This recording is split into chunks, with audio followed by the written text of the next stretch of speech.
the way I come at it is like, you got a temple, you got one body, you only got one option at this, right? Knowing how to use your gun is important, but if I can't get into a position to save my family or use that gun in an appropriate manner because my fitness is limiting, well, you're a liability now.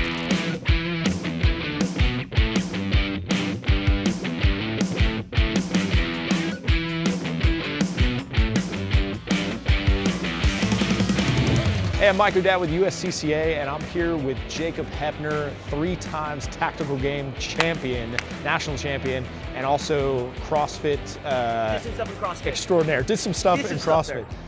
Jacob, can you kind of like run down your background real quick?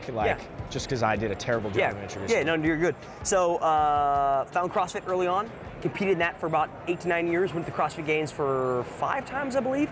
Best, my scoring was 6th overall, so 6th fittest in the world was what they would clarify. 6th in the world. 6th fittest in the world for CrossFit. You know, it's mediocre. Not first. It's not. No, that's Matt Frazier.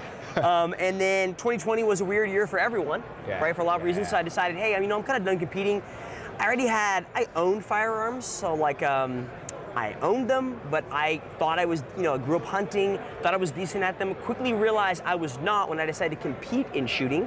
And that sport at that time was the tactical games. It mixes fitness and shooting together. So my thought was, I got the fitness down, I just have to learn how to shoot.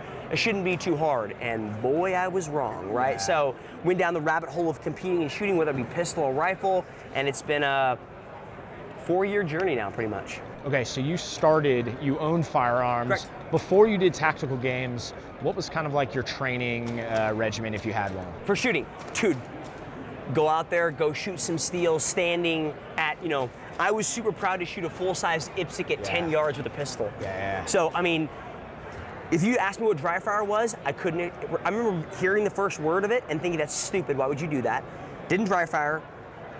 Didn't own, didn't conceal carry, didn't have any knowledge. To be honest, I was probably the most dangerous idiot with a gun, to be quite frank. So you pick up the gun, you see your limitations. Yep.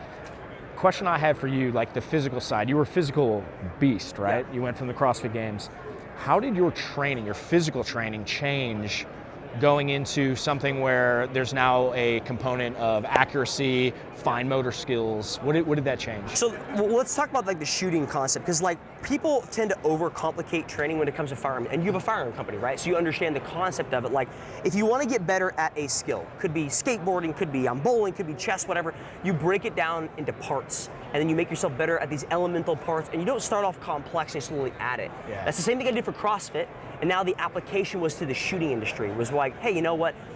I need a good grip. I need a good stance. I need a good sight picture. I need a good trigger pull, right? And then all these things, I'm slowly going to combine them as I get better to make myself better on the range of more complex movements. So like, people tend to overcomplicate training for things, but in actuality, you just need to cut it into little pieces and work on them side by side and slowly combine them together. Same thing I would do for a snatch. Yeah. Quite honest.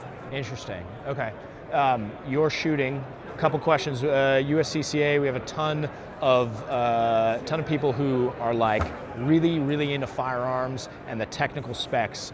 What are your go-to guns? For shooting? Yes, rifle, pistol, and CCW. Do you carry concealed? I do. Okay. People are gonna hate this because I'm gonna be a Gucci guy, right? So yes, they're gonna be like, this guy sucks. This is why I'm asking this question. So we're gonna hang out in May, right? I'm coming down to California and shoot with you a little bit, and so I'll bring all my Gucci gear down then. And so, from a pistol perspective, I shoot an Atlas Erebus, Atlas Gunworks. It is maybe the best pistol on the planet. Okay, go ahead. This is, if I knew good words for like coach, is coach a good purse? I wouldn't know. My wife would I hear they're great. A really expensive purse, right? So I shoot a really nice, very nice 1911 double stack pistol with a red dot on top. And then from the rifle perspective, I shoot a a JP rifle, which is very, very high end. So I shoot Gucci gear all the way down with Leupold on top. Okay. Our sport is very specific. We are very marksmanship heavy. So essentially what we're trying to do is, I'm gonna spike Mike's heart rate. I'm gonna see what he can do downrange from an accuracy perspective, and that's what we test. Yeah. And guns like an Atlas, a 2011 type design, zero slack in the trigger, very accurate guns. Exactly. So like CCW, a Glock. Yeah. Now, Glock is amazing. Glock's gonna function, I can throw that thing in the dirt, in the sand, it's gonna always shoot, right? Atlas, love it. not the same perspective, right? Now we're comparing like a Toyota to like a Ferrari, right? The Ferrari's gonna need specific fuel, it's gonna need to be, upkept and kept up really well. So from a Glock perspective, I know it's always gonna function, and the slack on the trigger is a lot more than an Atlas, so I shoot an Atlas because the trigger's unmatched.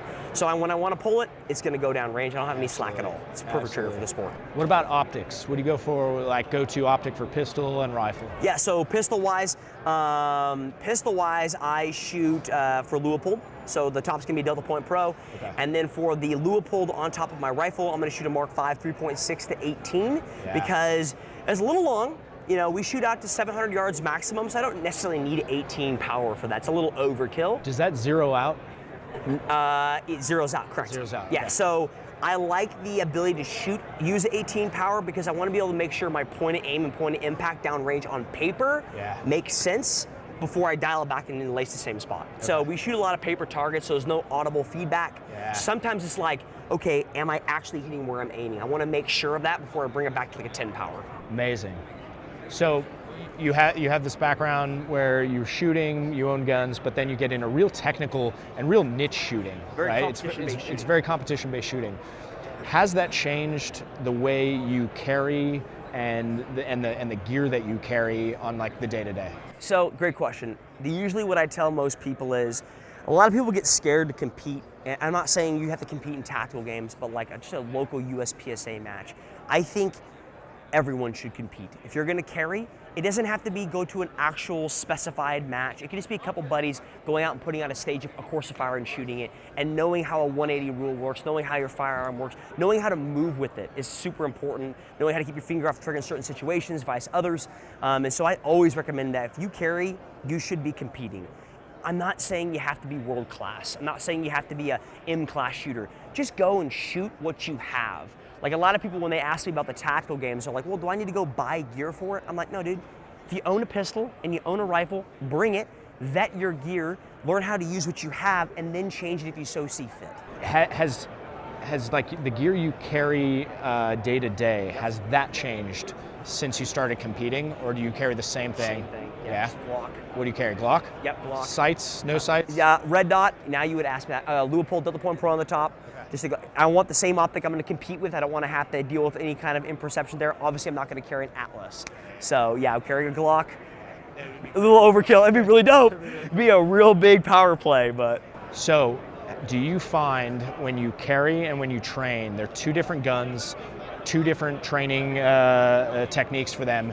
Do you find that you have to revert back to one, like you revert back to one and you have to learn the other one? How do you balance like constantly training on these race guns and then going to your stock gun? So I'm a CrossFitter, so I'm always going to compare it back to fitness, right? The snatch and the clean and jerk are two different things, but there are things that carry over to both, right? Speed, power, positional work, knowing how to pull, those kind of concepts. The same thing can be said for whether I'm shooting an Atlas or whether I'm a Glock. Some of the things are always going to be there. Yeah, the Glock feels different in my hand than an Atlas. Yeah, I'm carrying the Atlas here where I'm carrying the Glock here, right? It's a little bit different, but the same concepts of grip, trigger press, prep and pull, sight alignment, all those things still matter. So like me training on my Atlas a lot will still carry over. Yes, it's a little bit different imperceptibly, but it's the same thing of like, if I practice a snatch, I'm still working on explosive power and movement. The same thing is going to carry over to a clean and jerk. Okay. So a lot of the people watching this are new shooters. Maybe they got their first gun. Maybe they're trying to get into the next echelon of training. Sure. What's your advice, having gone from a physical sport to then a physical and tactical sport? What's your advice for somebody who wants to get into training kind of towards what you do? Maybe tactical training, maybe physical training. Some advice you have. Yeah, so I remember early on, the cheapest thing, I recommended competing already. The cheapest thing to do is dry fire. I remember early on being told, you should dry fire, Jacob. I'm like, that's so stupid. Like, why am I gonna put a gun at the wall and pull trigger? Like, how dumb is this? I got told that so many times that I decided, you know what, I'm gonna try it for a month every day, and then if it doesn't work, I'm gonna tell all these idiots to go shut their mouth. But I can't do it unless I try it first. I did it, and about 2 weeks in, it didn't have to be complicated, right? It's just simple, elemental things you're practicing. About 2 weeks in, I realized how I'm benefiting, and it's free. Like, I already have a gun, it's free to do. It doesn't cost me anything other than my time. And then now you have a lot of companies that come in and provide, gamification's way to make it more exciting, which is It's awesome. There's nothing wrong with that. And so my biggest recommendation is, I was that person that had a gun, that thought I was good at it, but looking back, I was an idiot. I didn't know how to function, didn't know how to move with it. And so just spending a little bit of time, like 10 minutes a day on dry firing, with the intention of go compete, go meet other people that carry, or go you shoot a USPSA match and carry it the way you carry it. Like, that is invaluable, I think. Yeah. One more question I have on this. It's near and dear to my heart, and I know it is to you as well. Physical fitness. Yeah. We preach physical fitness with our training. A lot of people rely on the gun for their self-defense, or the pepper spray, or whatever it is. Sure. How important is physical training to you?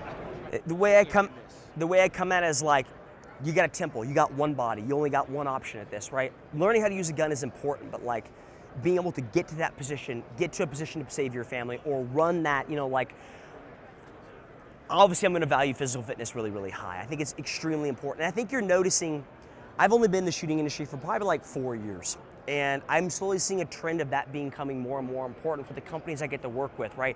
I now get to go on like Federal's Instagram page and talk about, hey, why you should be adding back squat to your training, or hey, why we should be doing depth jumps versus drop jumps, and how explosive power and agility is important, not only for like whether you carry, but also if you compete.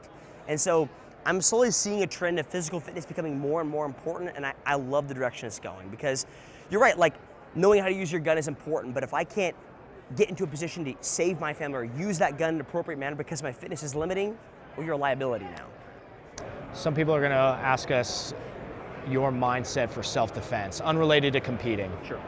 You own a gun, you carry a gun, you work in an industry all around guns and self-defense. What's your mindset for, we call it the warrior mindset for self-defense? Yeah, I mean, I'm a new father, right? So it's obviously changed, right? Thank you. Yeah, new father of twin baby girls. Yes. So obviously, like 5 months ago, it's definitely shifted now. It shifts in, it shifts in an instant from, self-defense is not important, to now it's like, how do I protect my family? And that's how I view it now, of like, I've got a house, I've got kids to protect. Now, beforehand, it was like, I gotta protect a wife, which is important, don't get me wrong. When you have kids, everything shifts.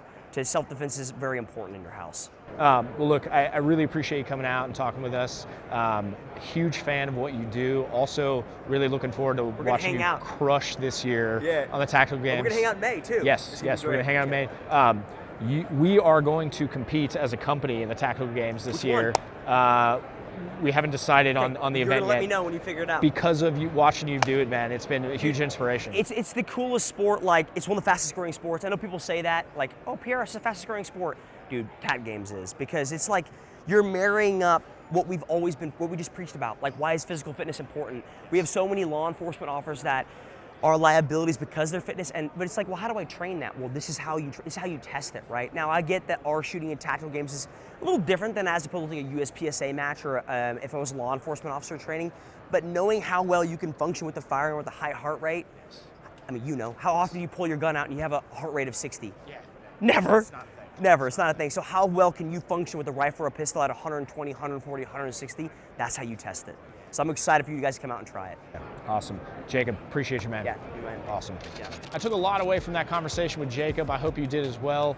Something that I took away is factoring in your training into categories, right? Jacob was an absolute beast at CrossFit, and then he realized that he was not a beast at shooting, so he divided his training into, I now lift weights, I do cardio, I also shoot, but I don't shoot static, I shoot dynamically, and then I also do long range static shooting because that's what the sport requires. He also carries, so he divides his training into pillars, and hopefully at home you are doing that same thing with your training. Self-defense and the training community, there's a whole lot that goes into it, and it's not just picking up a gun and firing it. You absolutely have to train everything to be a well-rounded warrior, to protect yourself and your families. And that is the absolute best thing about coming out to SHOT Show, is you are surrounded by the community, and you actually see how big this community is. It's guns, it's physicality, it's clothing. There's so much that goes into this, and we are surrounded by amazing people on the same team. I want to thank you guys for watching, and as always, continue training, because that's how we move forward and that's how we progress.